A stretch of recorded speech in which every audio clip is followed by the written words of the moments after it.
Доналд Трамп остана единствениот во трката за председателски кандидат на Републиканската партија, откако последниот негов ривал, Џон Кејсич, се откажа од кампањата.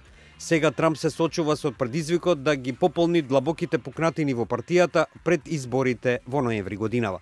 Осветен со најверојатната номинација откако победи на партиските избори во Индијана, што го натера неговиот најлут ривал, сенаторот Тед Круз, да напушти трката, 69-годишниот милиардер од Њујорк планира да формира комитет за избор на негов потпредседател.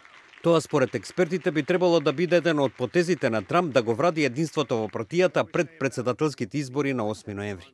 Неговата победа во Индијана му го отвори патот за конечна битка со најверојатниот председателски кандидат на Демократската партија Хилари Клинтон. Таа, иако загуби во Индијана од незиниот противник сенаторот Берни Сандерс, останува најсериозен претендент за председателската трка. Трамп најави дека ќе работи со Републиканскиот национален комитет со цел да собере $1.000.000 за председателската кампања. Гувернерот на Охајо, Џон Кејсич, по откажувањето на Тед Круз, изрази надеж дека републиканците ќе го одберат него на конвенцијата во јули. Сепак веднаш потоа, тој рече дека ја завршува кампањата. Некои републикански лидери соопштија дека ќе го поддржат Доналд Трамп, наведувајќи дека е најважно на изборите за председател да биде поразена Хилари Клинтон. Меѓу нив е и сенаторот од Аризона Џон Маккејн, кој во минатата година, кога бараше да биде повторно избран за председателски кандидат на републиканците, беше навредуван токму од Доналд Трамп.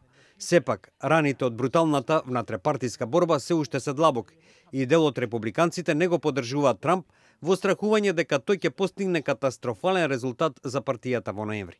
Тие се згрозени од бомбастичниот и силеџиски стил на поранешната реалити шоу звезда и неговите навредувачки коментари за жените, како и најавите за изградба на џит на границата со Мексико и за депортирање на 11 милиони илегални мигранти од Соединетите држави. Како и да е, поддршката за Трамп меѓу републиканците почна да расте во изминативе недели и сега е на највисоко ниво од почетокот на партиската кампања. Последните анкети покажуваат дека тоа има поддршката на 53% од републиканците, додека Тед Круз има само 25%. Во евентуалната генерална председателска трка, Клинтон води пред Трамп со 10% меѓу гласачите. Хилари Клинтон во средата изјави дека Соединетите држави не треба да ризикуваат со несигурен кандидат.